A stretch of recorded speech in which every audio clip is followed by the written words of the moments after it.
What's up, y'all? It's a Friday morning. A little bit of a delay this morning, so I apologize for being a little late to our live audience. You know what we do on Friday morning? We record the Ball Hog Sports Talk. So this Friday morning, we're going to bring you sports, business, and entertainment with the crew, and we only do it one way. We do it rough, rugged, and raw. If you've never joined us for the roller coaster, for the ride, for the experience that is the Ball Hog Sports Talk, fasten your seatbelt and get ready to enjoy. Today's episode is going by the title Game of Thrones. I know some of you watch the show, but Game of Thrones today is going to be about sports, business, entertainment. We're going to give some flowers to the people who have resumed their space and their spot on the throne, the Golden State Warriors, much to the, I won't say, not delight, because it probably the opposite of delight, much to the anger of my man ETP. We're going to talk about some of the things that happened in that series. We're going to talk about some WNBA stuff, some NFL stuff. So fasten your seatbelt. Make sure that you enjoy this experience that is the Ball Hog Sports Talk, sports, business, entertainment, coming to you rough, rugged, and raw. The whole crew is in the building today. So let's go. Wake up, wake up, wake up, and stay woke. Because this is the Ball Hog Sports Talk with your boy, B. Brown, ESQ, a.k.a. the Ball Hog, a.k.a. the Mouth of the South. This is the place where sports, business, and entertainment collide. And we're going to give it to you rough, rugged, and raw. So come get you a spoonful, like some grits with butter and salt. You know how we do it in the South, y'all. Make sure you do not get caught in your feelings. Strap on your seatbelt and enjoy the ride. Come on, let's go.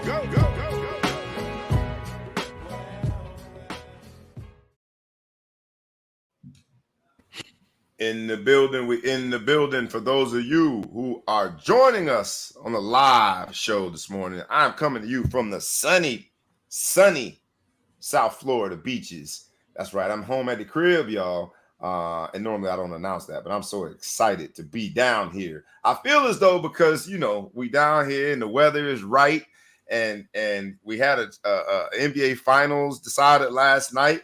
I feel like this show is going to be hot. So I wore my Miami Vice shirt. Let's hop on in, man. I know that my guy, ETP. First, let's do our introductions. I am B. Brown, ESQ, a.k.a. the Ball Hog, a.k.a. the Mouth of the South, a.k.a. Mr. Excessive Celebration, a.k.a.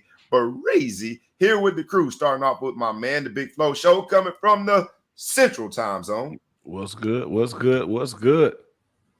And we got ETP, Elder Producer, coming to you, although from the Eastern Time Zone. His heart is in Boston, hence the Red Sox hat. What's up, ETP?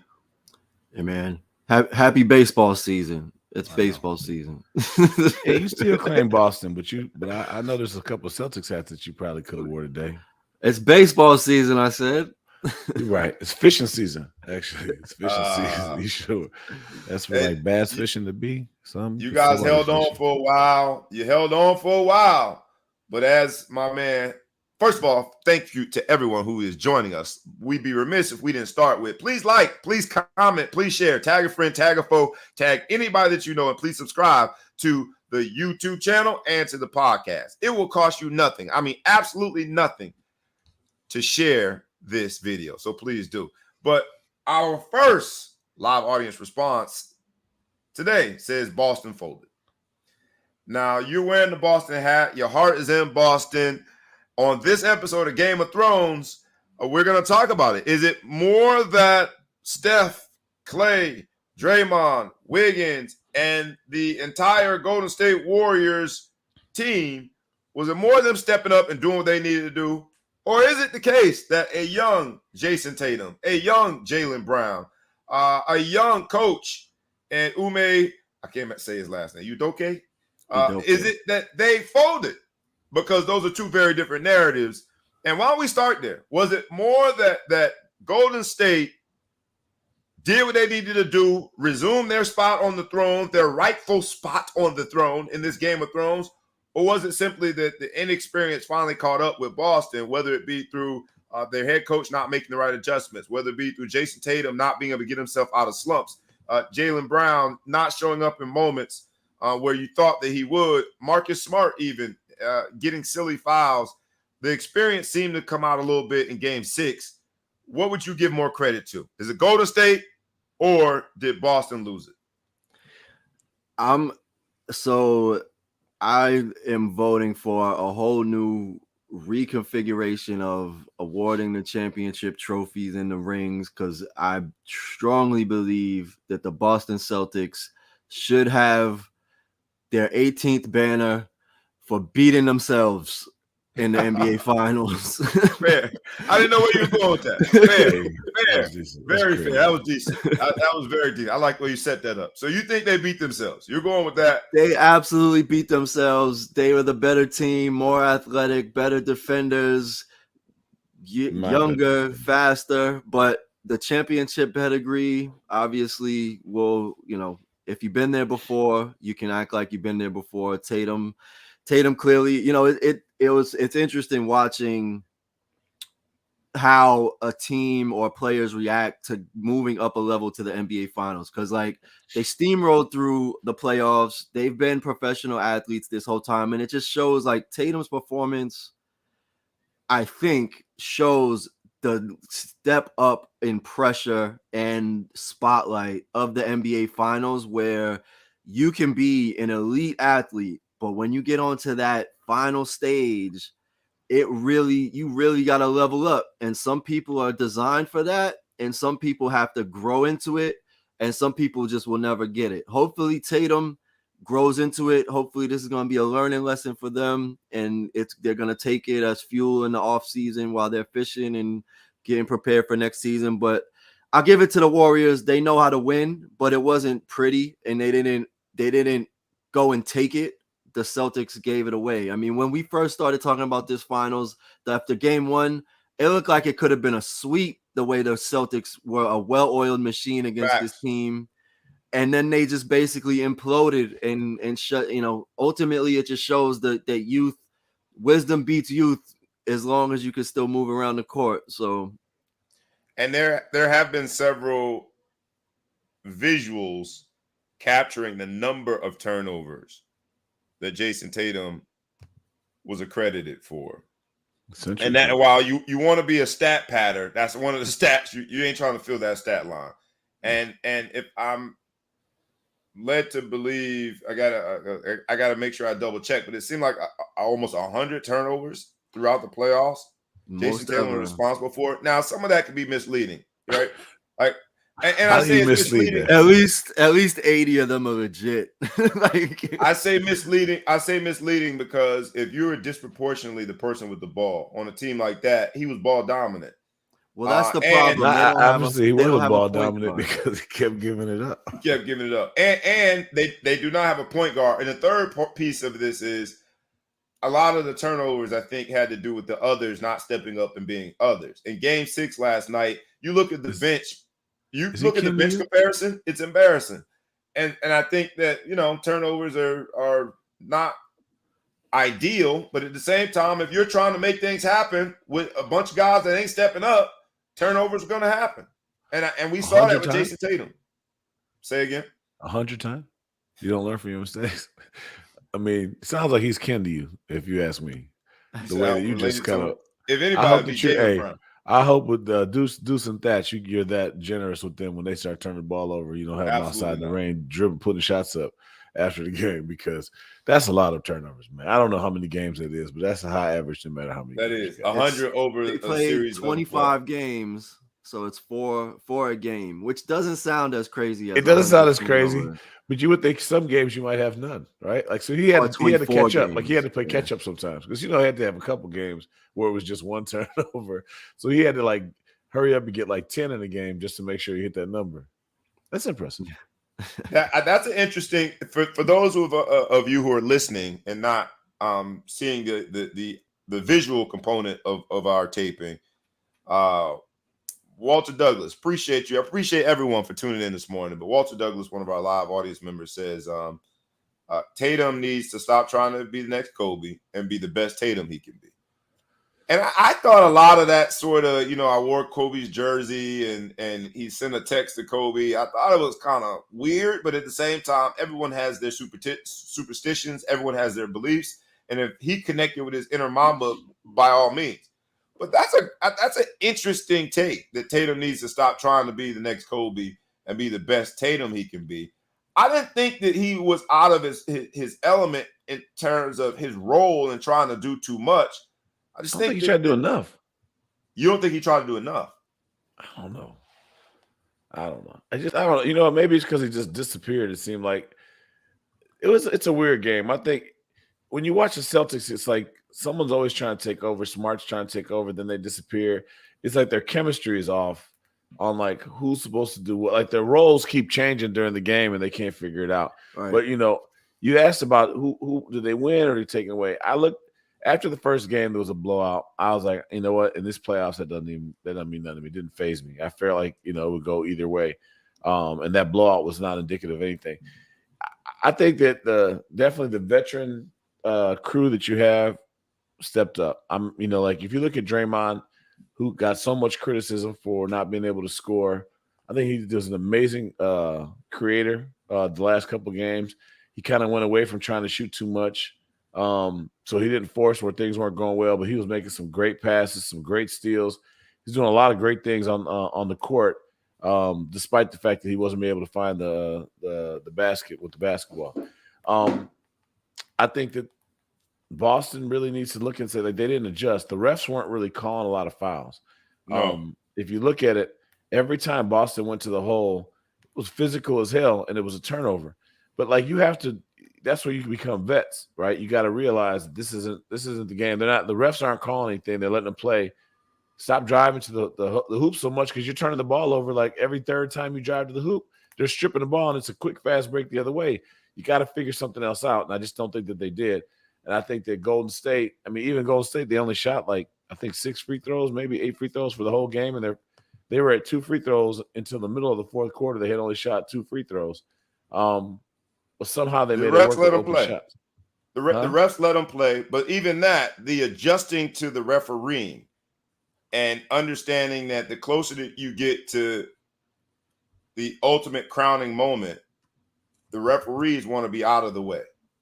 Even that adjustment, it didn't seem as though Boston could make it. So absolutely not. Yeah, I got to side with you on this one, ETP. I think Boston. And it's tough to say that because you're dealing with a dynasty when you're looking at Golden State.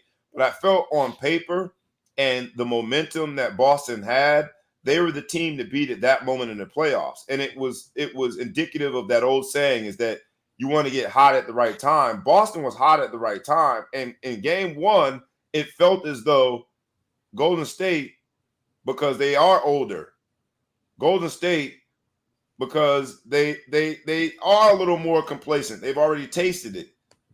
Golden State seemed as though they would not have a chance against Boston. And I would say, in Steph Curry's biggest game, 43 points, I would also say that Boston gave away that game. Right? It just looked in moments as though Boston literally just handed the opportunity to Golden State. And that's tough to say because they are the dynasty team. But I felt like Boston had everything they needed to beat them.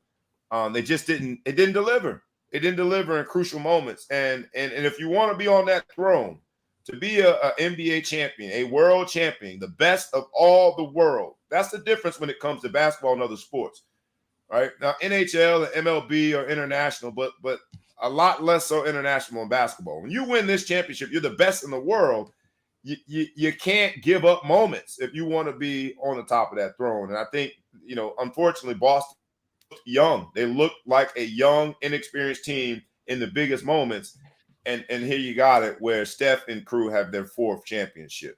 I'll give you guys last word before we get into Steph Curry's first ever NBA Finals MVP. I'll give you last word on that dichotomy of whether or not it was Golden State winning it or largely could be explained as Boston, a younger team, giving it away. What do you guys say last words on the topic? I think true veterans can, deal the hand that they're dealt. And I think I got to give credit to the Warriors because at the end of the day, They looked at the situation. They made the best to come out on top. They were down. They came back. In many of the series, they were down. Actually, both ways. People were down. When they were up, they sustained the best shot that when Celtics made their run, and they just continued to keep doing what they had to do to stay on top. And I mean, you can't. Granted, I'd say Boston was cold. A lot of these kick swing shots, they were missing a lot of these swing shots. But I mean, I would say the same thing for Golden State. They were missing some big shots too. I don't know. I got to give credit to them. They went and took that game over, and they won the game. Credit to Golden State. You're giving credit to Golden State, and it's a toss up. I got how can you deny the champs? They went and claimed it. What do you got? I think the resident Boston expert, a man who had his feelings torn out of his shirt last night, his heart ripped from his body, man. What do you say? I'm going to take your word. You get final word on it. I know that you guys Boston fans should be very excited about the prospects of what Jaylen Brown and Jason Tatum could do going forward, and a very young coach and a nice supporting cast. But did they let this opportunity slip away and give it away? Yeah, they definitely gave it away. The impressive season, right? The postseason, they went through a gauntlet, swept the Nets, beat the incumbent champions, walked through the Miami Heat, who's always in the contention. So they went through a gauntlet, and they did it well. Even these glimpses of disorganization and carelessness showed up throughout the postseason. So it just came back to bite them. Like, you cannot make mistakes against a championship pedigree dynasty. Like, they will capitalize on it. It wasn't fun to watch, even if I wasn't a Boston fan. The past 3 games were not fun to watch. It wasn't great basketball. It wasn't exciting. It was very sloppy. But I just hope, I hope it fuels them. It was good to be back in the finals. The Celtics haven't been in the finals for 12 years. So it was good to be back, to be tied for the most NBA championships and go that long of a stretch without getting to the finals. It's good, but hopefully they can keep the team together. Hopefully they can get more organized. But, I give it to the Warriors for having the championship pedigree. They played like they've been there before, and you can't make mistakes against those teams. Some people think, my man Cheeky Black thinks that the last 3 games were not as enjoyable for you is because they were L's for Boston. But I agree with you in terms of the quality of basketball. Steph Curry couldn't hit a 3. Fantastic. That was a coincidence. I don't know what you're talking about. Your team's just trash. That's all it is. Trash. We didn't need bubble dub, whatever that do. I love how I get kicked when both of y'all teams were early exits. You're right.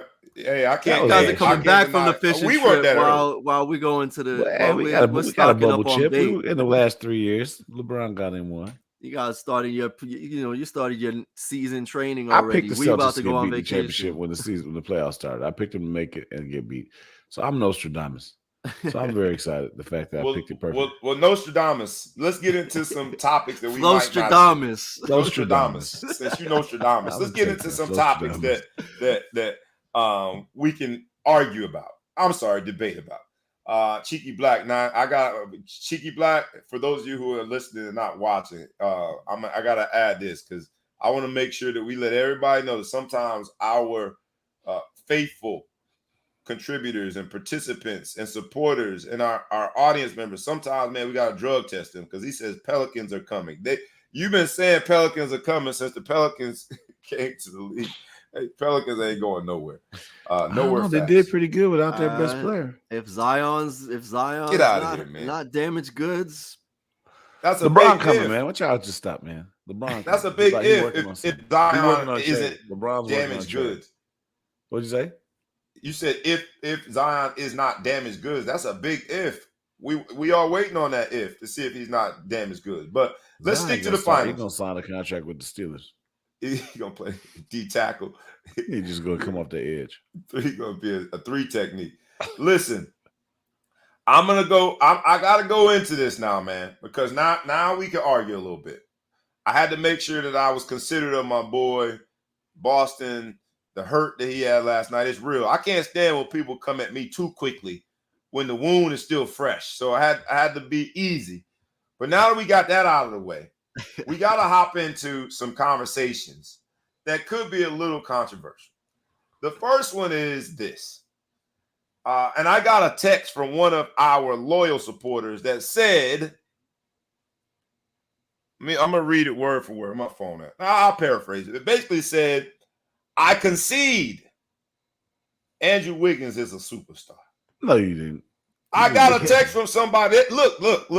If I'm lying, I'm flying, man. He texted me these words. I concede Andrew Wiggins is a superstar.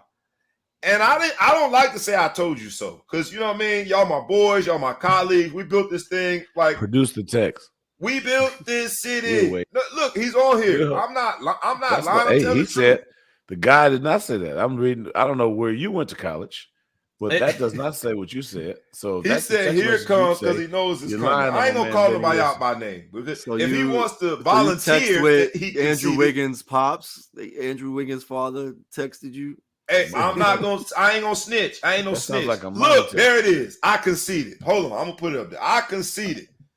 Look, so he told on himself, he volunteered. My man Crump, who's a very intelligent Notre Dame brother, I mean, does his thing, you know what I mean, does his thing on Wall Street.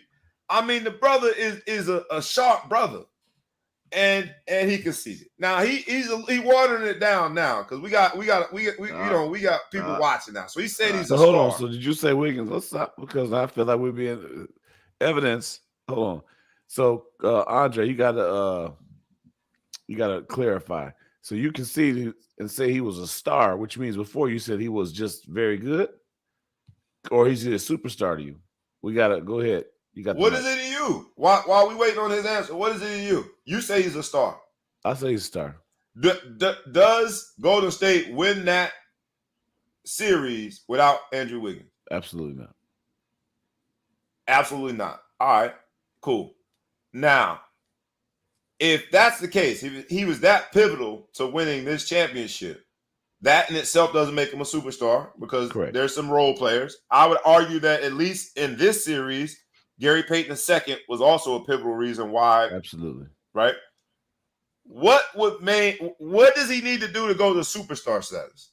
Because like I don't know. In a game that Steph Curry didn't show up, guess who they relied on? Not Klay Thompson. But look, man, he's Robert. It's a body of work. Like you're gonna sit here and crown this man a superstar because he showed up and filled the gap when the other like prominent players on the team couldn't deliver. Like, no, that's what role players do. He is a great role player because they have the money and they spent the money. That's the other champion is the accounting department for the Golden State Warriors because you keep that team together for 10 years, the core of that team. And then by the way, you're like, KD left.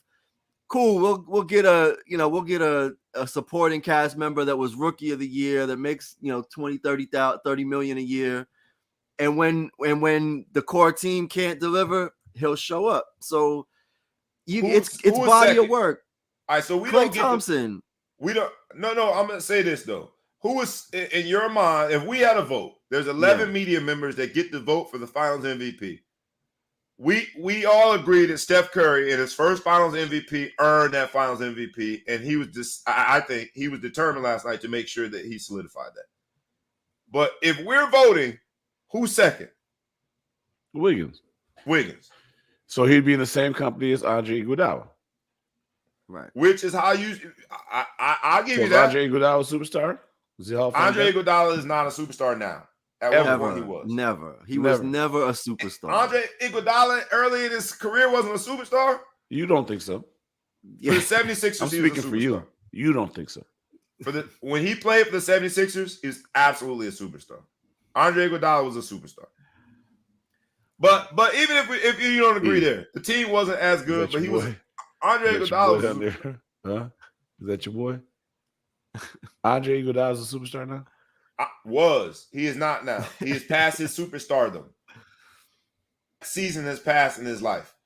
Man, what's going on in tennis? What we talking about? I mean, that's just my opinion. But just giving it out there. We should find you $100,000. All right. Yeah. Fine. Andre Iguodala was a top scorer on his team. He was a high flyer. He was when he played for the 76ers. He was the star of that team. When Iverson left? Yeah, when Iverson left. That's the in-between years. He was a star. He was a superstar. And they were what's the other dude, the corny dude that could jump real high? 63. Could jump real high for the 76ers? Yeah.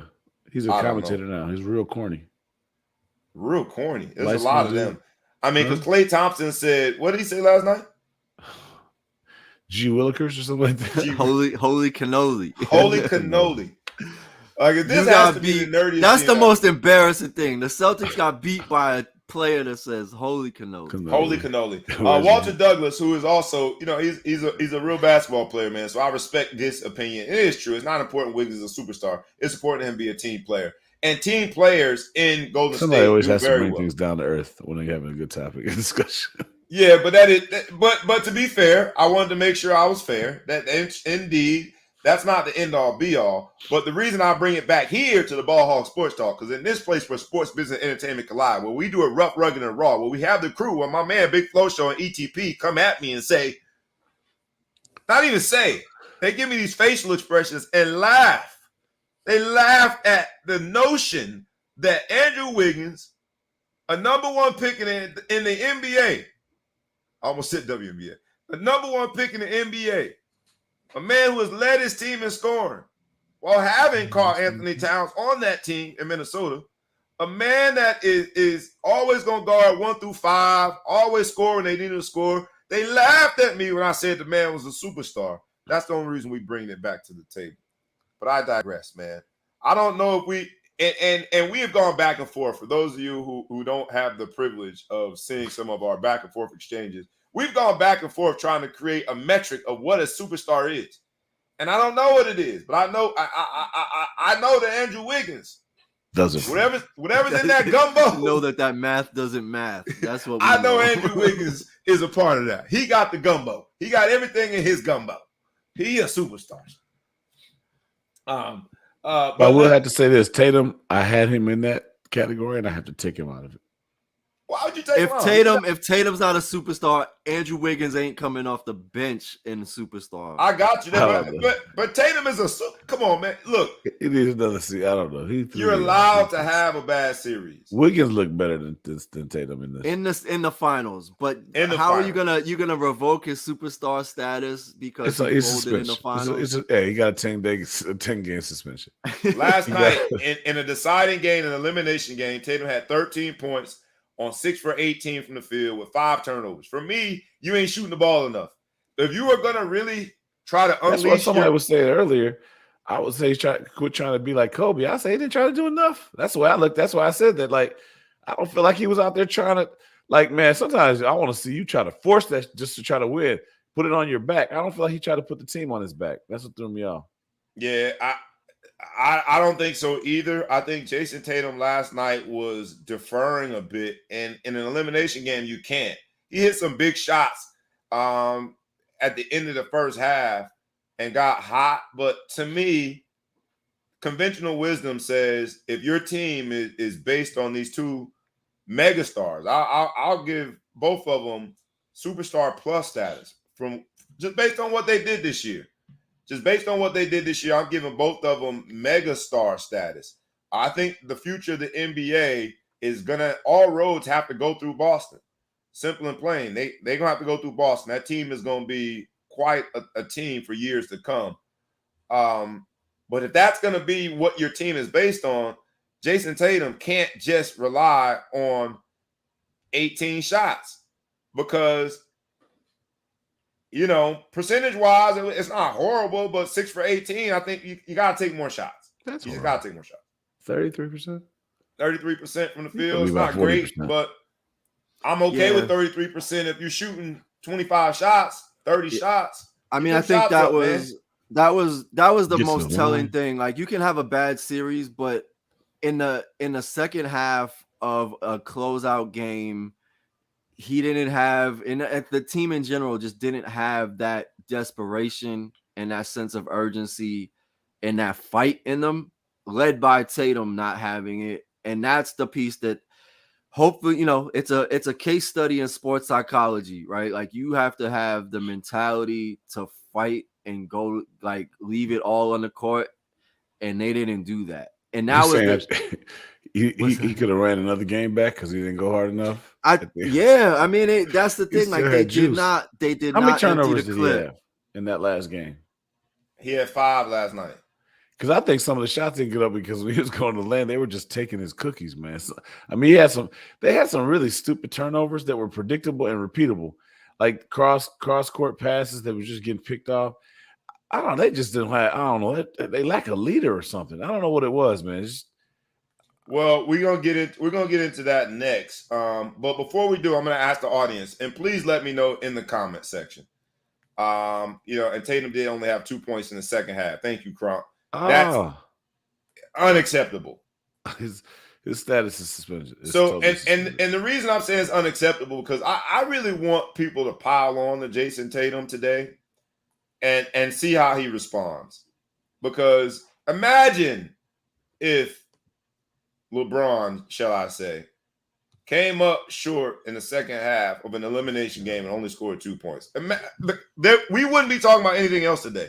And I think Jason Tatum has that type of ability. Right. LeBron is also 25, but he's also not. He's young. He's young. As much as we forget, he is super. The whole team's young except for Al Horford, who also had 0 NBA Finals experience up until this series. Ayo just said, "Look, man, let's just cut the chase. Let's stop being nice." Jason Tatum on today of all days, because today is light skin holiday. Drake just came out with the album. Steph Curry finally got his final MVP. On light skin holiday, are we gonna say that Jason Tatum, who's also the mayor, he ain't the president, but he's the mayor of Team Light Skin, did he get punked? Am I being too nice? Did he get punked? Did somebody take their bike back? No, but that's the thing. He didn't get like traditionally locked down. He could not deliver. He disappeared. He couldn't secure the ball. He was indecisive for a lot of the series. He was being apprehensive. So it's not like, Wiggins played good defense on him generally, but they were switching. He was not locked down by the team at all. It was more that he just wasn't able to lock in. All right, so we got the first. What's that dude who is that one was too great? Pissed on my leg. Not a really good athlete. We need Coach 30 to talk about. Actually, I wish Coach 30. So Coach 30, give us what you think Coach 30 would say. Because hey, you know what? Just pissed on the leg. One was too big. Dodged the legs. I love it. I gotta hear what Coach 30 had to say about Jason Tatum. Jason Tatum does have a finger wave. Let's start there.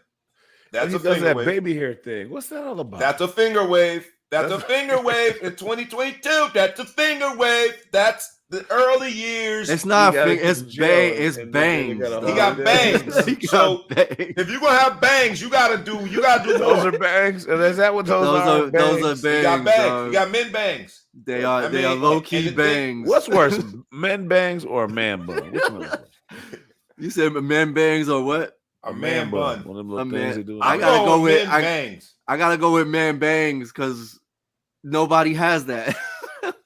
Bro, his hair looked like the early years of Malcolm X. When he was Malcolm Little, when he put the thing through the thing. He had the thing through that, man. If you're gonna have that in your hair, but that went back. It didn't come forward. Like it's like it's like a comb forward. It's not a comb over. It's a comb forward. Hey, appreciate you, Shane. Pressure will bust pipes. Did we see a pipe get busted last night? It's at least a leak. Game 6. You were playing in TD. You're in Boston, and you heard boos. Boo, mofo. Boston, boo. They were booing the Celtics. And if you're going to get booed, the worst way to get booed is with a finger wave. A man with a finger wave got booed at home last night. And what does this say? Because Jason Tatum and Jaylen Brown, when it comes to them being both 25 or younger and leading a team to the finals, they're in rare air. There are only 3 other teams that you can say that about. And that was the old with Houston Rockets, where you had Hakeem Olajuwon and Ralph Sampson, did it in 1986. You had Shaquille O'Neal and Anthony Hardaway, 95. And then our most recent example is Kevin Durant and Russell Westbrook with OKC in 2012. The thing about all three of those teams is none of them made it back to the finals. So when you look at Jason Tatum and Jaylen Brown and this team being centered around these two young players, the threat is, because when you're young and dumb and full of rum, you think that it's automatic you'll be back next year. Does this team, does his finger waves make it back to the finals? They have a shot, but I mean, so it's interesting, right? Like the youth side of it, because Giannis showed what a young man can do when he steps up. Giannis is 26 years old.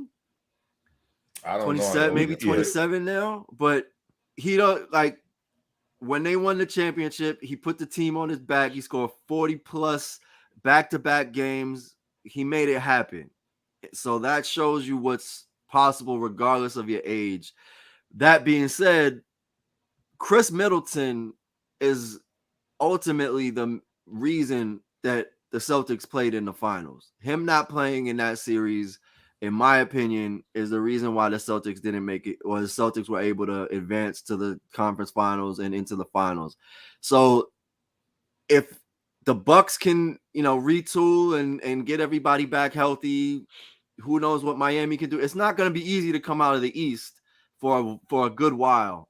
That being said, the Celtics have a tight core if they can keep them all in place and they continue to play together. But Al Horford was very instrumental in this playoff run. He doesn't have many more miles left on those tires, so I don't know that they can do it. They don't have actually, that's talking about leader of the team. Al Horford definitely the leader of the team. And try to put the team on his back, but it wasn't enough. But you're giving too much of a pass for age. This is a youthful league. There's the old heads and the young bucks. John Morant's not giving you 2 points in the second half of a playoff game. Absolutely not. What's his name? Sasha. What's the dude's name in Dallas? Luka. Luka's not giving you 2 points in the game. Giannis doesn't give you 2 points. That was trash. I think he got to turn his badge in. That superstar badge, he got to put it up for a while. He got to just put it up for a minute.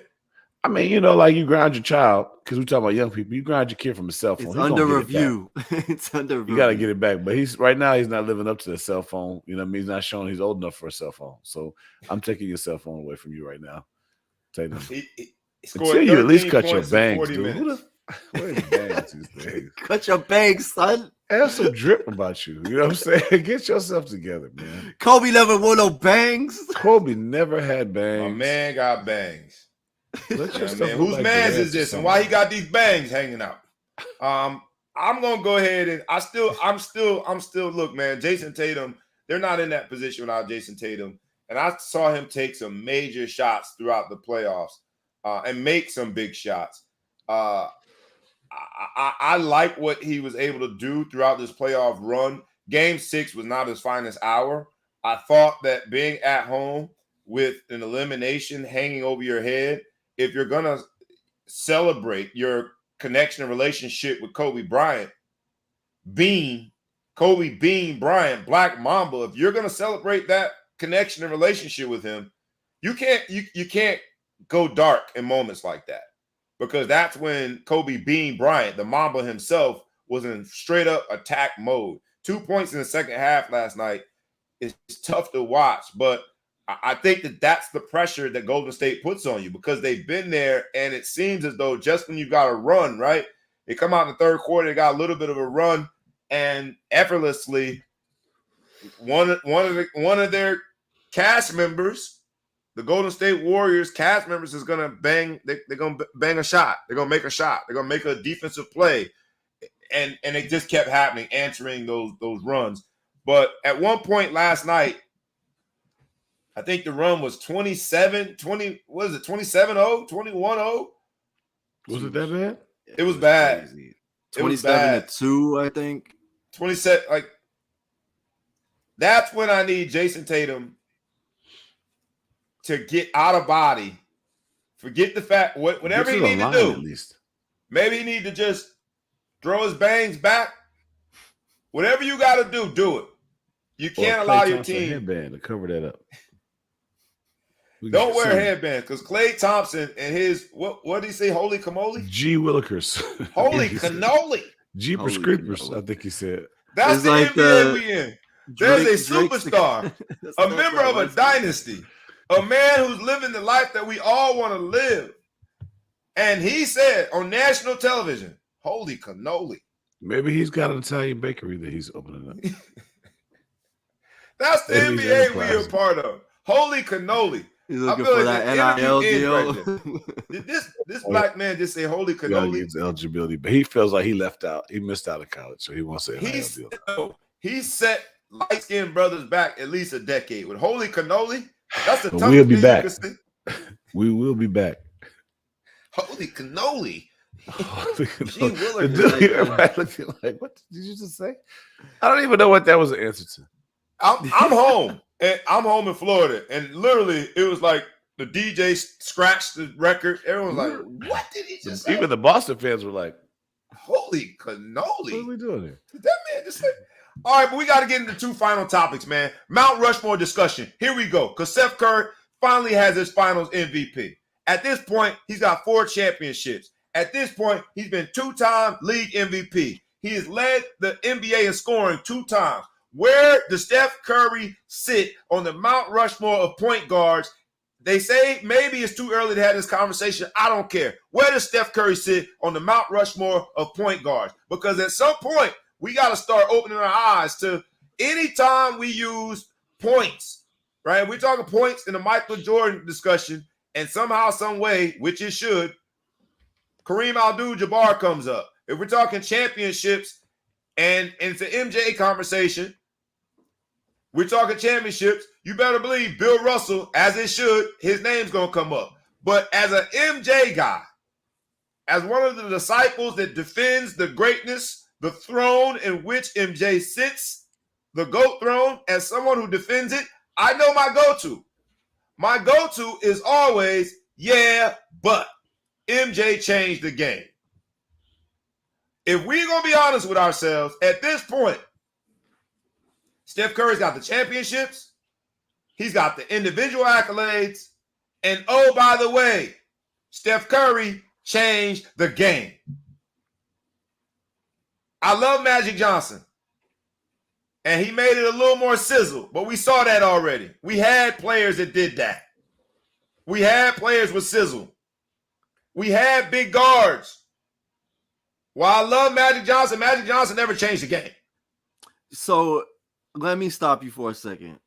Magic Johnson didn't change the game because there were nobody else coming in that could do what Magic Johnson did at 6'9" in the 80s and play all 5 positions in a NBA Finals and win the Finals MVP as a rookie. Like, I'm with you. He didn't change the game because the closest thing to Magic Johnson that we've ever seen is basically LeBron, and that was 40 years later.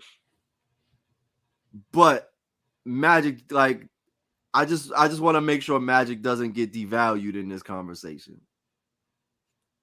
I don't want to disrespect because what Magic did on the court, what he did through that era, he introduced like that era, and I'm giving it to Magic, I'm giving it to Bird, I'm giving it to Malone, like that era of basketball was what led to the international embrace of what basketball is now. And Michael Jordan benefited from it as well. So I'm not trying to disrespect him, but at the same time, on this episode of Game of Thrones, when it comes to a Mount Rushmore of point guards, there's only a certain number we can have. And I knew that would be the first name that Magic, don't even put him in that category. All I'm saying is, and he's more of a combo guard than a true point guard, is that the old saying that has protected the throne of Michael Jordan, that he changed the game, should also be true with Steph Curry. And he got 4 rings. You say he only got 4? And he has 4. Oh, and he has 4. Okay, I was about to say, like, that's a lot of rings. And he has 4 rings. He's got 4 rings. So I think when you say Mount Rushmore of point guards, just by hands down, he definitely has to be on there, right? When you say where does he lie for top players ever, you still don't know yet. It's kind of hard. But I would say, I mean, no one's ever shot like that. We talked about this before the show. We've never seen somebody that had a burner with the same handle that he has to get to the rim whenever he wants to. On defense, he's somewhat of a liability at times or whatever. He passes the ball well. I don't know. I mean, his shooting ability is so much higher than any other point guard that we've ever seen. Not even close. I mean, because Reggie Miller was a 2, right? Reggie Miller was a 2. Ray Allen was a 2. Most of the top shooters were 2s when you think so. There's back. No comparison if you want to go there at all. And then the fact that he can still get to the cup the way he does, he's pretty good. I got. All right, so where are you putting him? All right, so no question when it comes to the Mount Rushmore of point guards, he's there. Is he on the Mount Rushmore of all players? But in terms of, so I just want to put my 2 cents into this because it's really hard, and you kind of alluded to it where he's not a true point guard. Like if you ask me the Mount Rushmore of point guards, he's not on it. If you ask me the Mount Rushmore of players that play the position of point guard, he's absolutely on it. But as a true point guard, I'm not going to say that he's better than Magic. I'm not going to say that he's better than Isaiah. I'm not going to say that he's better than Jason Kidd. I'm not going to say what is a true point guard to you? Is that a set criteria or is that evolving over time? A true facilitator of the offense. I don't look at him as the field general in the same way that you have point guards that are really focused on getting everybody else involved. He does a good job of it, but he's such an offensive threat in and of himself. I don't look at him as a true point guard. Like he's such an offensive threat. So if there's a Mount Rushmore of players that play the position of point guard, he's on it. But if you ask me about true point guards, I'm not going to put him above a lot of point guards. Like I'm not saying he's not a better point guard than John Stockton. He's not a better point guard than Jason Kidd. He's not a better point guard than Isaiah. He's not a better point guard than Mike. The 1980s and 1990s definition of a point guard to today's game. Look at the big man position. I mean, every center in the NBA now is shooting threes, right? Just about. None of them did that back in the day. If you shot outside the paint, they were tripping. So the game has changed, and he's changed with it. Now, he's also changed the game because nobody was shooting from the logo back then either. But I think what you're trying to do when you say true point guard is you're using an archaic definition of point guard because he still does. I don't think it's archaic. Chris Paul is a true point guard. He's not better. He's not a better point guard than Chris Paul, in my opinion. Like, I understand that the game has changed, and so it lends itself that he doesn't necessarily have to be. The offense doesn't have to run through him in the same way. Like Draymond Green. Draymond Green is arguably the better point guard on that team. Like that's all I'm saying is in terms of how he facilitates as a point guard, but as a player that plays the one, yeah, hands down. But is Allen Iverson, but Allen Iverson is not one of the best point guards that has ever played the game. All right. So because we gotta do it. Let's just put our stamp on it. I see someone said there was two good questions I'm gonna go back to. Thank you for the live audience. Again, like we ask you every week, humbly, please like, comment, share, tag a friend, tag a foe, tag anybody that you know, and please subscribe. But someone from YouTube says if there is a draft 15 years back, you're starting a new team in NBA, and you know how players would turn out to be, would you pick LeBron or Steph? I think we're still picking LeBron. I'm picking LeBron. You're picking LeBron. All right. Steph can't bring a team of non-superstars to the NBA Finals. LeBron, drop LeBron on any team in the league, they have a shot at doing some damage. Evidence this year by the Lakers team where he had no help. Yeah. Steph is the Tom Brady of the NBA. Give me more. Steph Curry is the Tom Brady of the NBA. How? He's a great player that has embedded himself in a system that he pushes forward, but also supports him to be great. But he doesn't have the individual capability to just go and make an instant impact. He's obviously a immaculate shooter, best shooter ever. But if there's no other support on his team, he can't really do the damage that he can do in a strong system. So it's a little bit of a downplay of his capabilities. But I say that to say he benefits from a system, but I'm not taking away that he's an elite generational talent. You're leading to the next topic, because we then got to get to where does Steve Kerr sit in the Mount Rushmore of coaching in the NBA. Well, let's find. So top is he in a? Everyone. 2 questions when it comes to Steph Curry. Is he in your Mount Rushmore of point guards? Yes or no? So is Steph Curry? You said no already, right? ETP of point guards.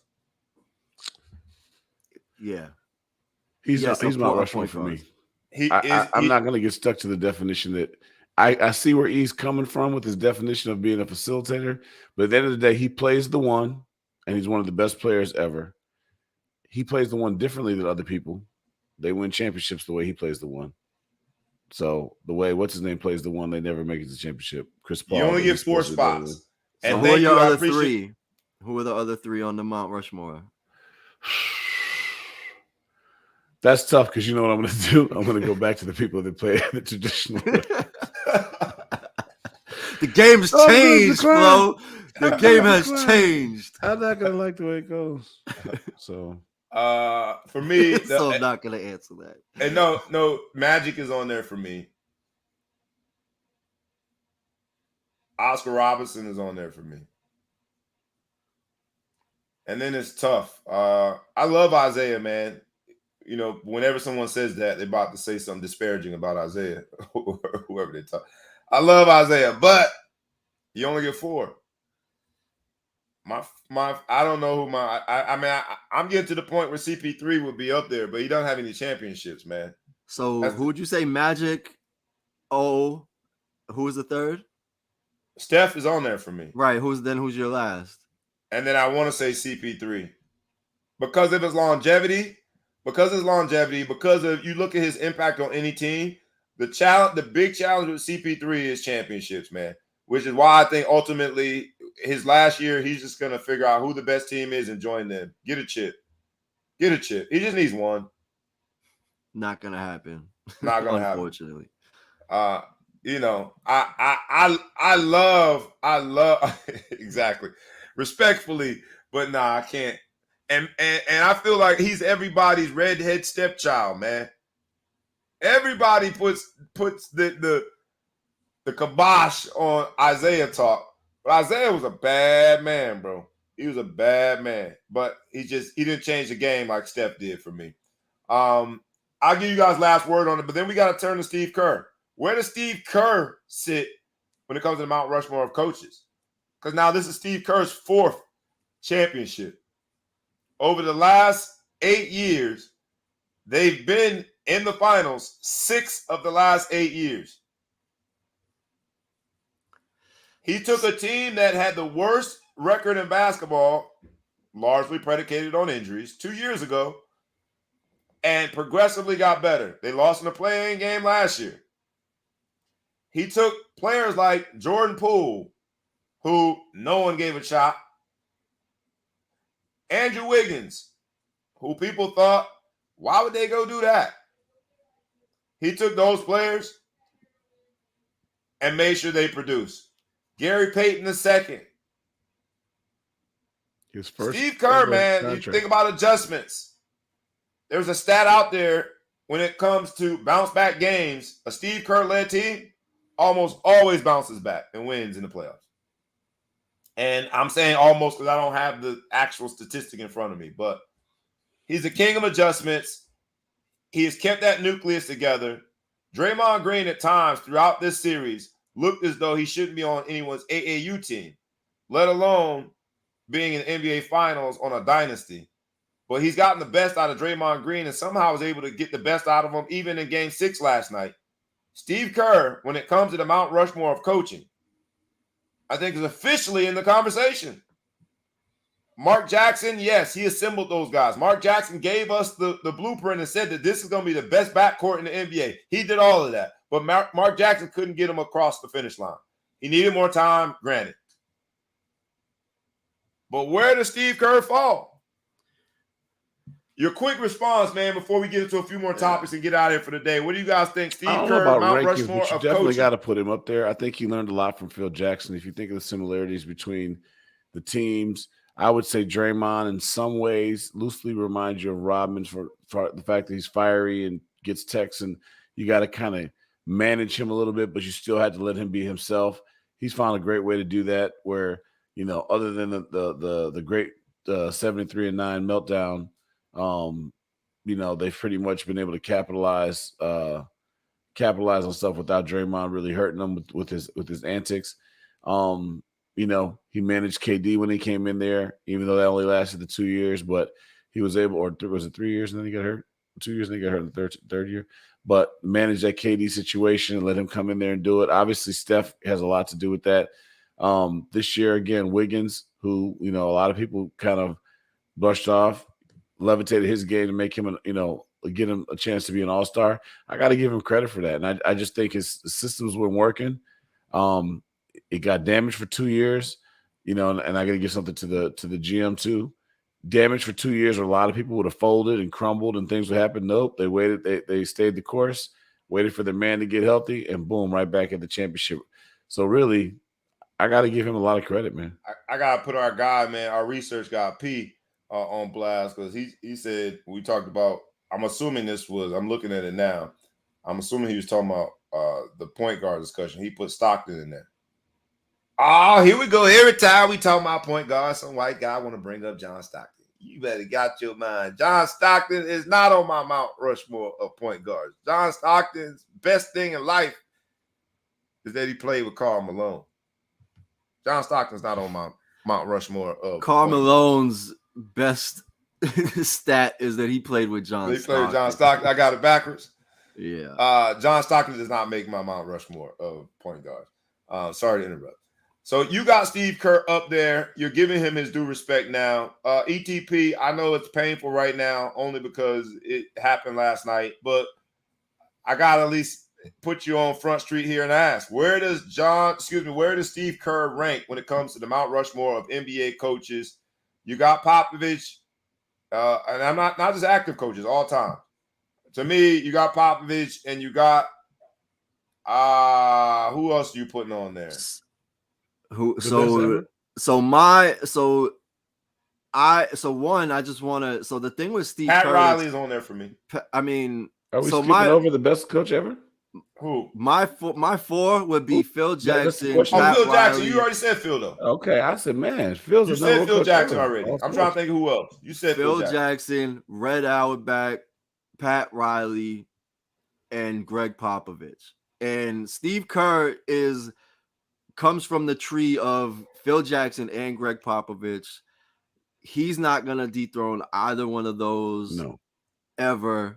And what's interesting about Steve Kerr is Steve Kerr and Steph Curry together, like it's like this going back, like it's this Belichick Brady thing where Steph needed somebody that knows how to shoot a lights out in a gym for 3-pointers and give him that leash, that long leash, or cut the leash and just let him shoot.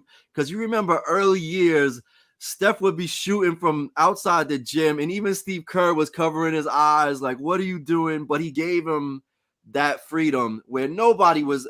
Steph broke the game because he was greenlit to shoot from the logo at will. And without a coach that was a player that could also do the same thing to a certain degree or at a high percentage, he recognized the uniqueness of what Steph brought to the table and gave him that ability. So Steph benefited from Steve Kerr. Steve Kerr absolutely benefited from exploiting that capability within Steph. So I don't know if Steve Kerr is even in this conversation as a coach, a greatest coach of all time. Without, I mean, in all of these players, like, is Phil Jackson the greatest coach ever without Michael Kobe Jordan or without No. Kobe or Shaq or any of the, Pippen, all of these guys? Probably not. But this Steve Kerr's reality as a coach, it just seems like too perfect of a storm in the way that it has allowed Steph to break the game and be as great as he possibly can be, and also Steve Kerr to be as great of a coach and make the adjustments and operate. It's almost like he's playing a video game version of himself with all his capabilities increased, right? Like Steve Kerr is basically living vicariously his career through Steph Curry, because he never was the, he got the shot, when Jordan dished it off to win the finals, but he was not the main option. So for him to have this video game player that can do all the things that he would probably have wanted to do on the court is a unique situation that he wouldn't be able to do anywhere else. So all that to say, the four that are in the Mount Rushmore, there's nobody that's going to even come close to that anytime soon. If anything, like Pat Riley might be at risk, but that's still many levels. He's still up in the penthouse, and Kerr's in the elevator, maybe going to get to the top, but I don't think it's gonna happen. Do we acknowledge this? We appreciate you, another contributor. What's up, Scott Bibb, one of our loyal listeners, followers, man. Really appreciate you. He says Kerr did what Mark Jackson couldn't. Now, that's on this episode of Game of Thrones. Look, there's a throne waiting for someone to go sit in it when it comes to this coaching thing.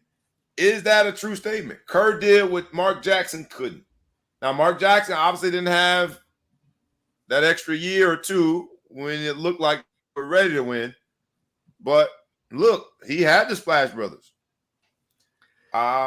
Yeah, but it was early, and I don't know. I mean, to reinforce my own argument, Mark Jackson might not have been able to see the extent.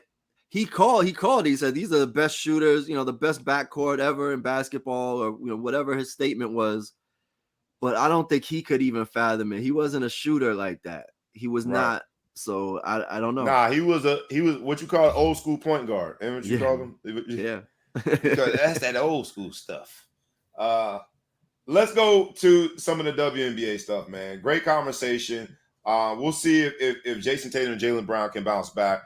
To our guy ETP, man, who has been very consistent and loyal to his Celtics, man. Our hats off to you to a great season. Y'all beat us, Miami, to get there. The Lakers is who you cheering for right now, right, Flo? I know you go wherever LeBron goes. So, my man, I'm Golden State all day. You go. I've been a Golden State fan. What's wrong with you? Golden State fan. But good season, man. And look, I think that they have gotten to the point where whether it be Jason Tatum or the Greek Freak or Ja Morant, it feels a lot like when Jordan retired, it felt like there was a void, and then there was these other young superstars that started stepping up. The Tracy McGrady's and the Vince Carters of the world. It feels kind of like that transition. When you see a player like Jason Tatum and Jaylen Brown play so well, or Ja Morant throughout the playoffs, or Luka, right? It feels like we're going through that same transition where they're handing the baton. Because while we love LeBron, some of us love him more than others. That would be Big Flo show. While we love him, we can't expect his best in his 19th season, in his 20th season. We know that the end is near, and it looks like Jason Tatum, Jaylen Brown, some of these younger players are really ready to take the baton and run with it, man. So the NBA is in great hands. Let's go to the WNBA, because we talk about Game of Thrones. There is not anyone who's ever watched women's basketball over the last 20 years who would not know the name Sue Bird. Sue Bird, drafted in 2002 out of UConn. She announced that this is going to be her last year. She's going to retire for 2022. It's worth mentioning she has 5 gold medals. She's a 4-time WNBA champ, 12-time All-Star. The accolades go on and on and on and on and on when it comes to Sue Bird. I was shocked. All 4 championships came there in Seattle. She was drafted by Seattle. She has not played for another organization. I was shocked that she never won a WNBA season MVP. Seems almost impossible. But in this episode of Game of Thrones, man, there's no doubt that she sits atop the throne when it comes to women's basketball. Her and Diana Taurasi, they have adjoining thrones, if you will, because they both have been at the absolute best and top of the game, the elite of the elite when it comes to women's basketball. They've represented us not only domestically, but internationally. They've represented us not only in other international leagues, but on an international stage when it comes to Olympic basketball. And so we wanted to just give her a shout out, man. So shout out to Sue Bird, a consummate professional. She still looked like she's 21 years old. Whatever she's doing, she got that good old anti-aging. She got that age-defying facial stuff or something. Maybe it's Maybelline. Yeah, Maybelline. She still looks very young, man, but she's indeed retiring. So shout out to Sue Bird. Great career, way to put on for the women. I'm glad that during your era they didn't change it to 3-on-3 as suggested by ETP. You have been the ultimate professional in women's basketball, man. So hopefully they will actually have that whole, retirement tour for her. Every arena. Maybe she can play in the Big Three now. She probably could play in the Big Three. But I hope that every arena is sold out. Let's celebrate this phenomenal athlete. You talk about some of the best of the best of the best when it comes to women's basketball. Sue Bird is in that category. She is in the Mount Rushmore of women's basketball. And that's saying something. But shout out to Sue Bird for an amazing career. 21st year, man. 21st year. They said if you do anything for 21 days, it becomes a habit. But 21 years, she has been who you are. Putting up buckets at the bucket. The other WNBA story I wanted to mention is Brittney Griner. We know that Brittney Griner is still being detained in Russia. And the U.S., was it 2 months ago, said that they've now decided to call it a hostel. She's being held basically in a hostel situation. Detained. They decided not to give up their terrorists for it, though. See that shit. That conversation went by the wayside quickly. But her detention has been extended 18 days. I do like that other NBA greats have now started to speak out. We'll see, man. Jamel McGee talked about it on a show this weekend and said that, that the entire NBA has been behind her, but the political strings that have been attached to this have made it difficult to be vocal. So, as we've said here, free Brittney Griner. 18 more days. Seems surreal, man. But I don't understand where they're just like 30 days, 18 days. Like what? Negotiate. They're trying to get that terrorist out, man. Shooter for a big.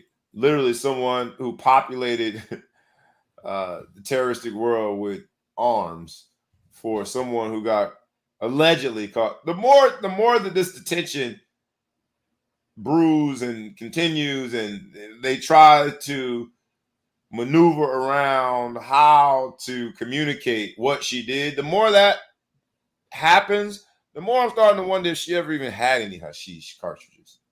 She's 6'8". Look, you shouldn't have to go away for longer than the weed would last at a party, like in hours. Like, so they had been smoked that weed by now. I don't smoke it up. Now she got to go. The evidence is evaporated. It went up in smoke. I don't know. At some point, you got to come home, but we can't give up nobody for it. I think the best thing we can do is stop talking about it. You think so? So we need to go more. They're gonna get tired of dealing with her. Like, you know what I mean? Like, if the more important we make her, the longer they're gonna hold. I haven't even been hearing about the war in the Ukraine. They still busting people up over there. There's still a conflict in that region. Yeah, we just sent the U.S. just sent $1 billion in support. That's something else. We always putting some money somewhere. Military support. I guess it's getting a little less headlines than what I saw with the war. So they'll figure it out. They're gonna let her go eventually. I hope so, man. Free Brittney, as we've said it here. Now let's look on this episode, Game of Thrones. There are some thrones that we got to discuss in the NFL. because Tyreek Hill, cheetah, known for his on-the-field maneuvering and his speed. Off the field in the offseason, he's been maneuvering, and he was real slick, real fast with the tongue and said, Tua is more accurate than Patrick Mahomes. Now, he gave Patrick Mahomes, he called him 1.5, so we're 15. He's alluding to Patrick Mahomes. Say he's got a stronger arm, but when it comes to accuracy, I'm going with my quarterback. He represented his quarterback. Now, this Tyreek Hill is just trying to make sure he get that ball on 3rd and 9 and that Tua don't look the other way. Is this just sort of the pageantry of it? Is what you have to say about your quarterback? Or is he on to something? Because I think Tua, in this entire trade, when it came to Tyreek Hill, everyone is sort of questioning, man, why would you give up being a receiver for Patrick Mahomes to go over there and play for that dude? It has been reported that Miami is continually looking for what's next after Tua. What's next could be this season. So I was surprised that Tyreek Hill said it, but he said it, so let's talk about it. Is he out of this world when it comes to accuracy? He said accuracy. He was very specific. He didn't say he had a stronger arm. He said he was more accurate. What say you? So, and disregard the interceptions and all the stats that might debunk this theory. Disregard that. Let's just talk about it from a Tyreek Hill standpoint. I mean, so respectfully to all wide receivers, this is like a typical wide receiver subliminal "I'm so great" comment. Like, this is him basically saying, yeah, Patrick Mahomes was great, but he wasn't that accurate because he had me on the other end of that ball. I didn't pick it up that way because I heard it like a diva. You just translated it. I got you. This is about Tyreek Hill. Okay. Yeah, this is just about Tyreek Hill being like, I can play with, I can make anybody great. And that so that part of it is like making it look like, you know, he's a team player, he supports his current quarterback. But I think in reality, he's turning around and basically saying, Patrick Mahomes, I made him look a lot better than he actually is. I'll go with you on that because as a receiver who has my own level of divadom, because you never outgrow it, I got to go with him on that, man. That was a real cool way to flex without flexing. I like that. I kind of like that. If Tyreek Hill, if that was his angle, I like that. But on the but face, nobody's believing it. That's the problem. No one's believing it. I said, hey, listen, Brittany Mahomes. That's her name, right? Brittany. This is your Will Smith moment. You said Brittany. Oh, it's the wife. Yeah. I'm like, what? You call that man? Yeah, I think that's the wife. Brittany Mahomes. This is your Will Smith moment. You need to walk up there and smack this man and said, "Keep my husband's name out your mouth."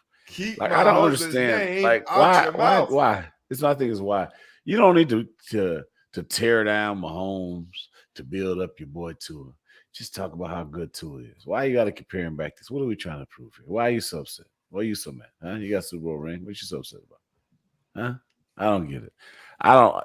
And Tua got to show me. He ain't shown me nothing. To me, he's more on his way to a bust before he's on his way to being a champ. I never was that big of a Tua fan. Anybody could throw to all the dudes at Alabama. I could be. Yeah, we shall see how it plays out, man. I do like that Tyreek Hill is playing the game, man. Michelle Steele, we appreciate you watching. She says that I am a diva. Yes, I am. I only because that's what we do in the receiver room, man. We so pretty. The only thing we haven't done is we haven't gone full Jason Tatum and gotten the finger waves to the front yet and got bangs. I think you would look good with some bangs. No, that's where I draw the line. I might do just bangs and nothing else. Like how people used to do the shag, you gonna have yours in the front. In the front, like a visor. Visor. like a poker dealer. Bingo dealer. Hey. The little green ones with the little translucent green joints. What is that? That's my shit like your boy Smart. Hey, I say this to you guys, man. Tyreek Hill, I think, was being very strategic. He's trying to make sure Tua throw that rock his way, man, because Miami is fun and all, and South Beach is a good time. But Tyreek Hill's at that part of his career, man. It's going to probably be changing soon. He needs to have 3 solid years of productivity, and then he's probably a shoo-in to be a Hall of Famer. And I don't use the Hall of Famer thing lightly because there's a lot of receivers that's still sitting on the sideline waiting for their name to be called. And the fact that somebody like Terrell Owens wasn't a first ballot Hall of Famer. And you look at the numbers he had. He was, but he wasn't. So I don't say that lightly, but I think Tyreek Hill is just being strategic, making sure that Tua knows, yo, bro, I got your back. Don't be down here, on that fuzzy bad hip making me look bad.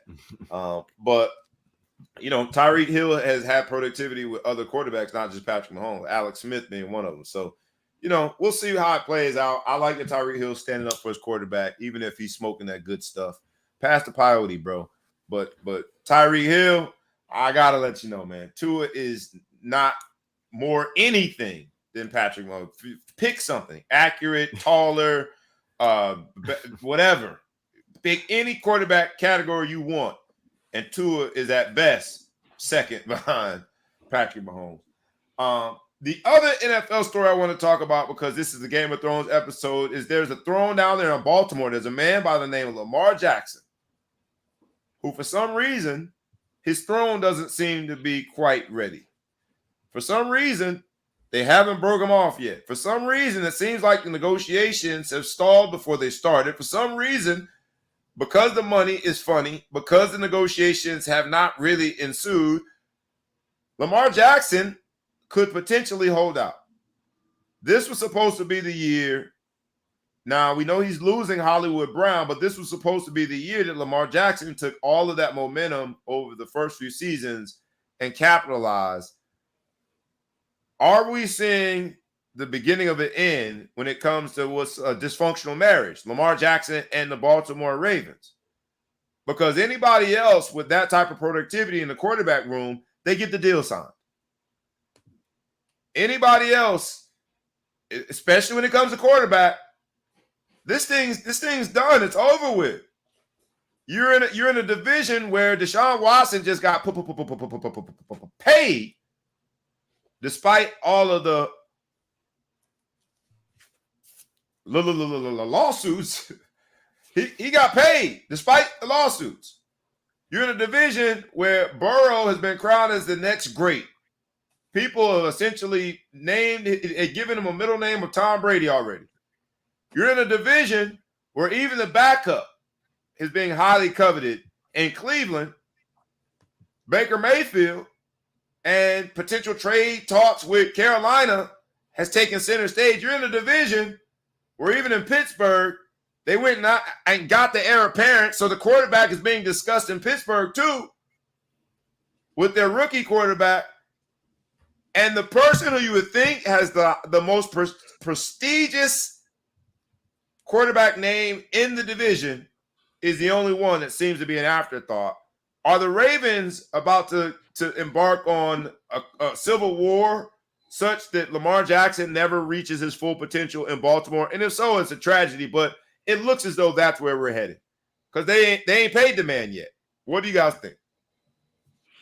The story, I need more. I mean, is he waiting for another receiver to get signed? You said that he doesn't want to negotiate. Does he want out of Baltimore? I don't get it. I'm confused by this whole situation.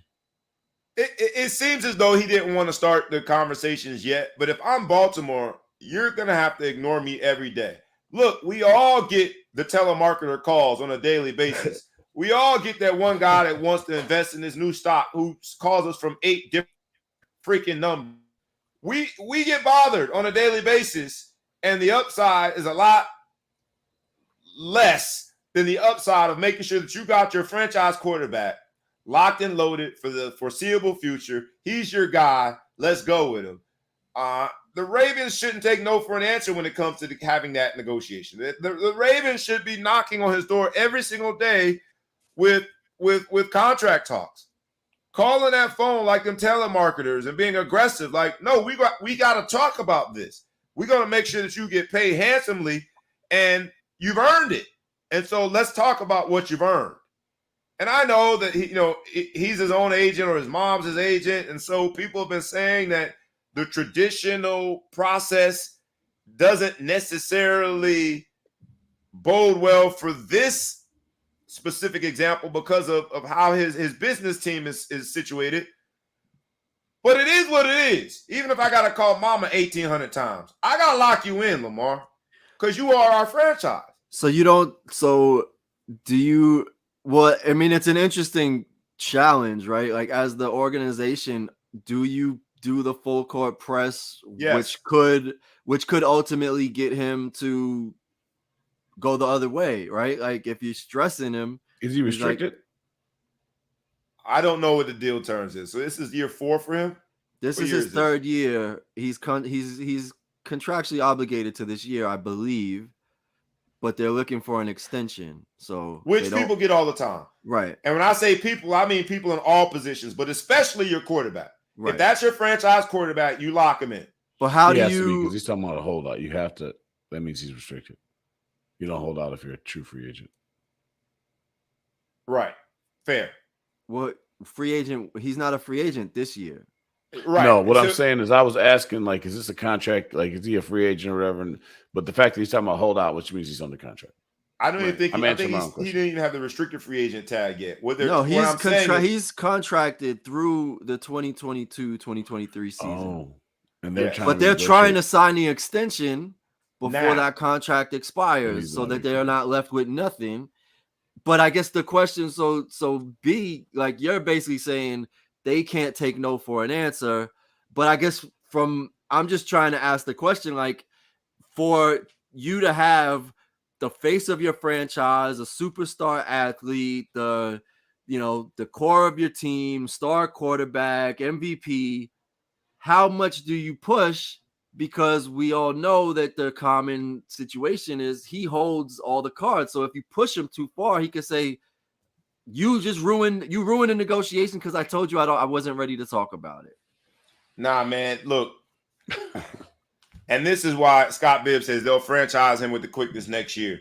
This is why you prevent that from even being possible. You get ahead of it. We have all. How, though? How do you do it? I just think you gotta be relentless. When I say relentless, I mean you let him know that over his house. Yes, all of that. When I say be relentless, hostages and all of that. When I say be relentless, you got to let him know that he is your franchise. Meaning that whatever we need to do. And someone commented, my man Cheeky Black says negotiations will start where Watson contract ended. And if you are listening to that and you cringe thinking, oh man, Watson got paid.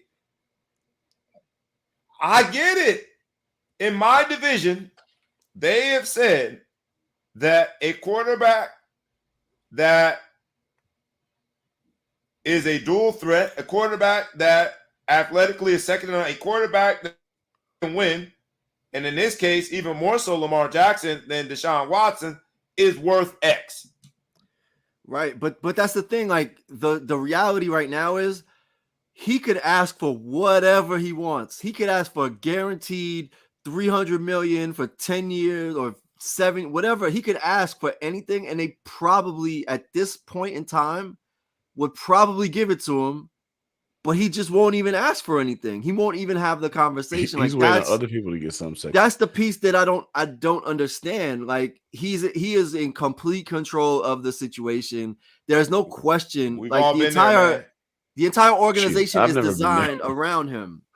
We've all been there. Bring me with you next time. I've never been there. We've all been there in the sense that the baddest young lady in the club. I mean, she bad. Never been to the club. Everybody never been to a club.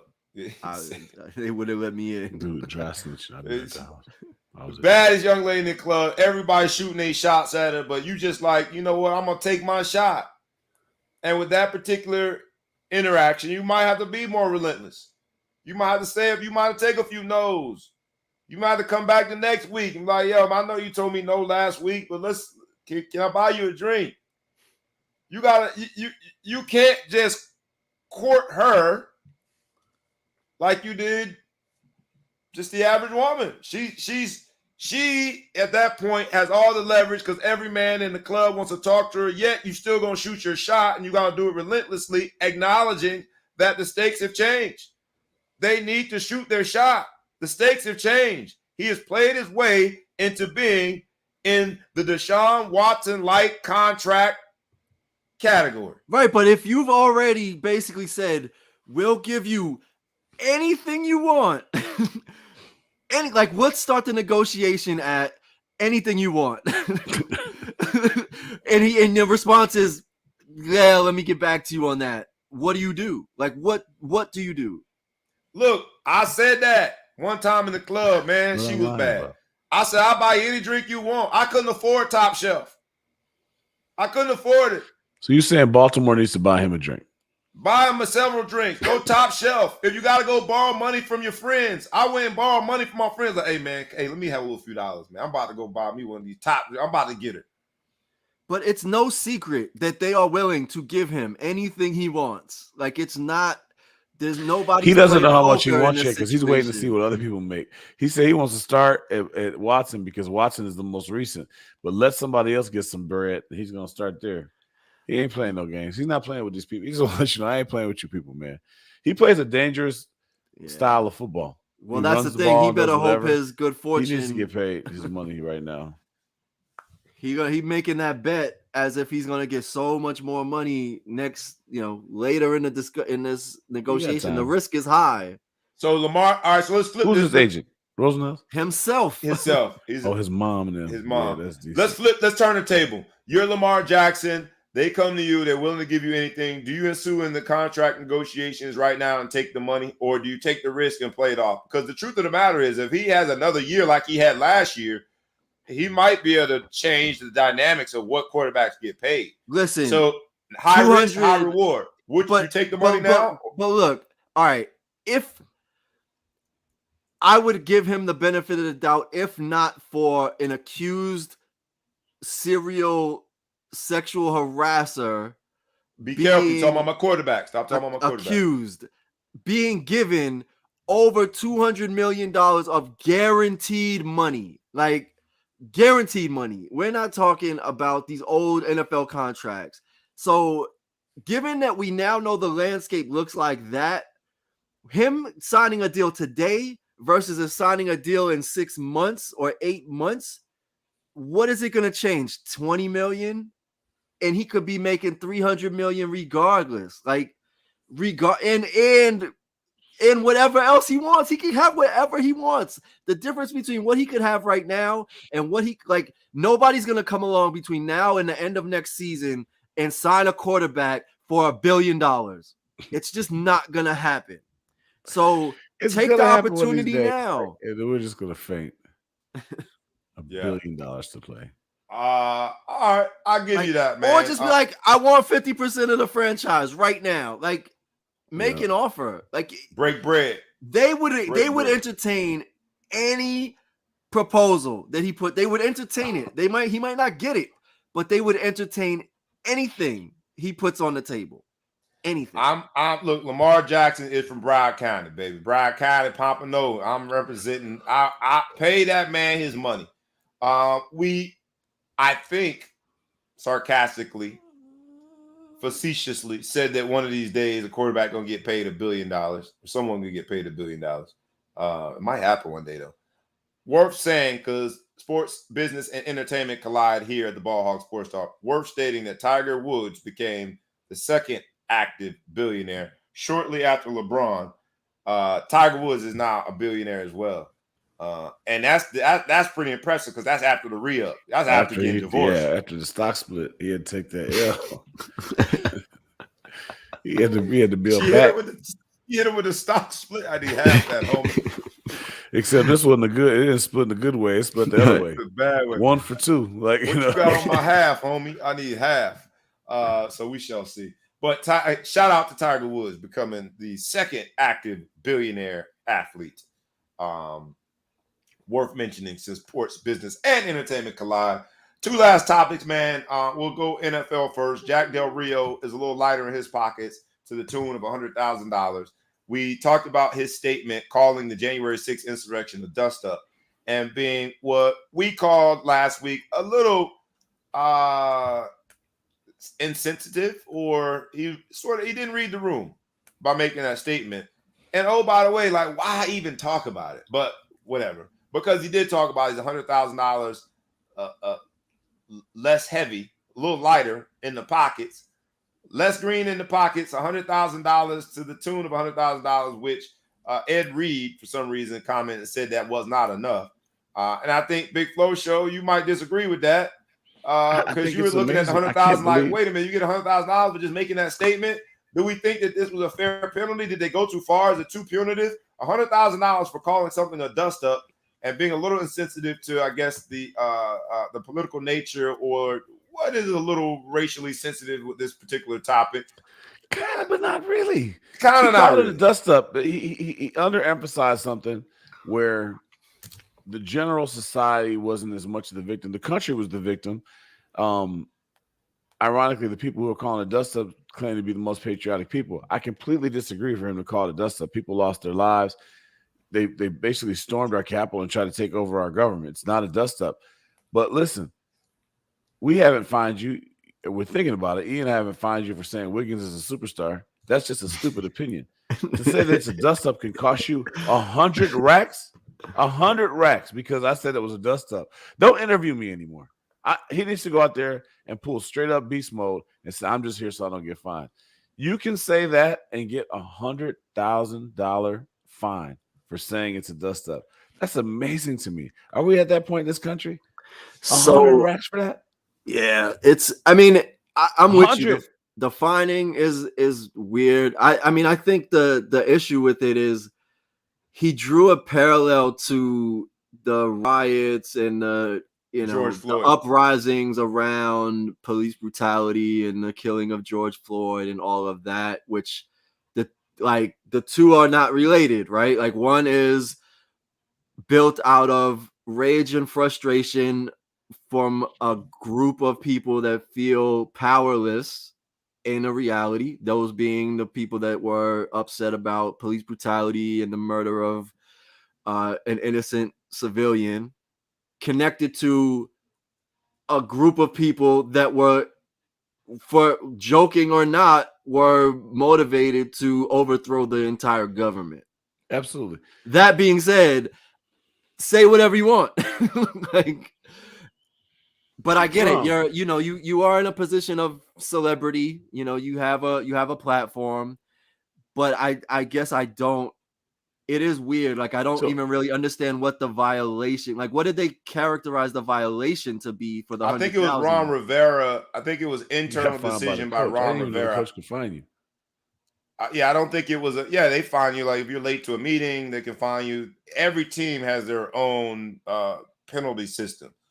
So, they can fine you, whatever. But I think it was more Ron Rivera trying to make a point that in this climate where the NFL is still struggling to come up with what you would consider diversity, equity, and inclusion in its hiring, in this climate, you just got to be a little better in reading the room. So I think Ron Rivera's decision you need to be $100,000 better at reading the room. Yeah. That's a lot of money, but what's the biggest fines that you've seen out there besides people being suspended for a season? This has got to be on the top end of it. There are collective bargaining rules around fines, but I'm assuming that this doesn't violate that. So I don't know what the highest fine is, but I bet he won't be saying nothing about George Floyd. Bet you won't say it again. I bet he won't say it again. $100K. I bet $100. That's what I can afford. That he won't say it again. But interesting times where what you say and how you feel can be fined $100,000. We're at this crazy, interesting crossroads between trying to make sure we're progressive in thought and be inclusive, but also restricting what people can say. And we talked about it in reference to some of the LGBTQ community in the NFL. And our first transgender cheerleader. We talked about it. And whether or not certain conversations will even take place because of the sensitivity around it. Same thing is true with some of the police brutality and responses to things like George Floyd and Breonna Taylor. Is the sensitivity around it. So I get the $100,000, but I also get where someone like Big Flo Show say, man, it's just freedom of speech. Why is he being fined for just saying, giving his opinion? I don't know. But that's the world we live in. Jack Del Rio, 100K. He'll be all right. He'll be all right. That's the beautiful thing about how they get paid for NFL coaching. They'll be all right. Last topic of the day, man. It falls in entertainment. While it is sports, while it is business, I'm assuming that it's largely predicated upon the entertainment component of what we do here. Serena Williams got the wild card invitation to the Wimbledon. She is still trying to break the ever elusive majors record. She has another opportunity to do it here. I'm not certain where she is in terms of bouncing back and being in shape, and whether or not this Wimbledon appearance is a legitimate shot to break the record. Or is it just, again, the pageantry of it and more entertainment than anything?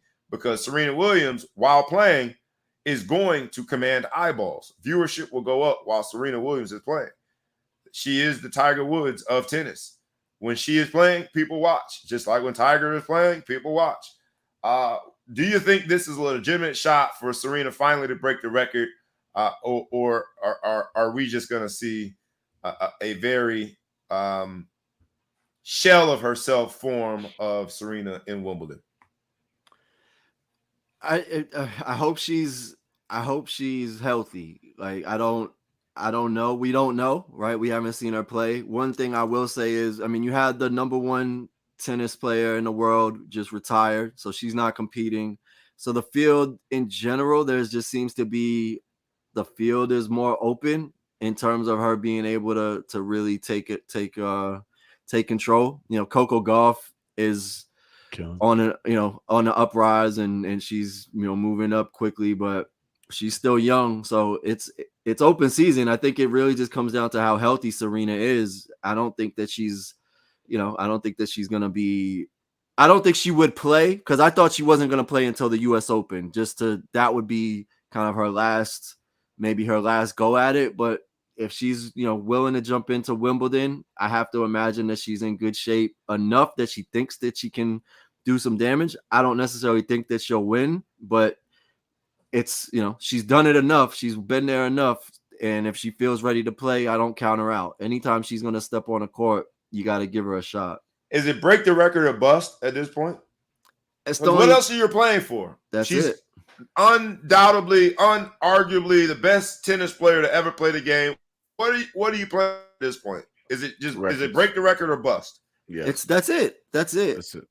I mean, or she just has the fire to continue to compete like elite athletes do. I don't know. I mean, people play tennis. It's like golf. They play tennis into their old age. So she's going to keep trying to play against folks as much as she can. I think she's superhuman. So I don't really, like, you guys are like, well, it's like, I feel like Serena's going to be winning tournaments 3-4 years from now. Wow. She just needs, I think she goes through little ebbs and flows, you know, getting healthy and do whatever, but she'll come back. You know what I mean? I think I have a lot of faith in her. She balls out. You know, you just got to get hot. Tennis is a game. You got to get hot. Coco Gauff is doing well. You know, obviously that's a good one. She's stepping up to take over the reins. But even when you're doing that, there's ups and downs when you're starting to take over. But did Coco end up winning the last tournament? She got wiped. Doubles and singles, straight sets. But she made it there, like the Boston Celtics. Almost like a great story that never was. You sent the text out there and said it was terrible. I didn't know that she won. It was the other way. Oops. I will say Coco. This because in whatever year this is for Serena in terms of competition, you make a good point, man, that some people are just uber competitive and they just gotta compete. And so this episode of Game of Thrones, right? Her throne is secure, as to me the best ever women's, maybe best ever women's athlete. I mean, who else do you put up there? I mean, FloJo held the title for a long time. You got the swimmer. You got a few names, but right, of all time. So her throne is secure. It's just interesting how much is still connected to this potential record that she was going to break for majors. So we shall see, man. I wish Serena nothing but the best. But I will say to our audience, just as ETP put it, great competitors, they just got to compete. And that's what we do here in the Ball Hog Sports Talk. Game of Thrones, we got our own throne, baby. We trying to have the throne of this podcast space. So we ask you guys humbly, like, comment, share, tag a friend, tag a foe, tag anybody that you know, and make sure that you subscribe to both the YouTube channel and to the podcast. This week's episode, Game of Thrones, we talked about people that are on the throne. Steph Curry and that dynasty. Klay Thompson, Draymond Green, and the crew. The others stepped up, whether it be Jordan Poole, whether it be Andrew Wiggins, people stepped up, whether it be Gary Payton II, and they have resumed their seat on the throne. But we talked about other thrones. And in this sports world, because sports, business, and entertainment collide here at the Ball Hog Sports Talk, it's about being on the throne. Allow us to continue to entertain you. Please join us again next week, because that's what we want to do, man. We want to compete. That's all we want to do is compete. We're trying to get on that throne. Sports, business, entertainment collided today. We did it rough, rugged, and raw. It's your boy B Brown, ESQ, aka the Ball Hog, aka the Mouth of the South, aka Mr. Excessive Celebration, aka Breezy. I was joined by the entire crew, ETP coming from the East Coast, and my man, the Big Flow Show, coming from the Central Time Zone. That has been our show. It's been the Game of Thrones episode. Again, like, comment, share, tag a friend, tag a foe, and tag anybody that you know. And please subscribe to both the YouTube channel and the podcast. And with that, see you next Friday. But for this Friday, we is out. Peace.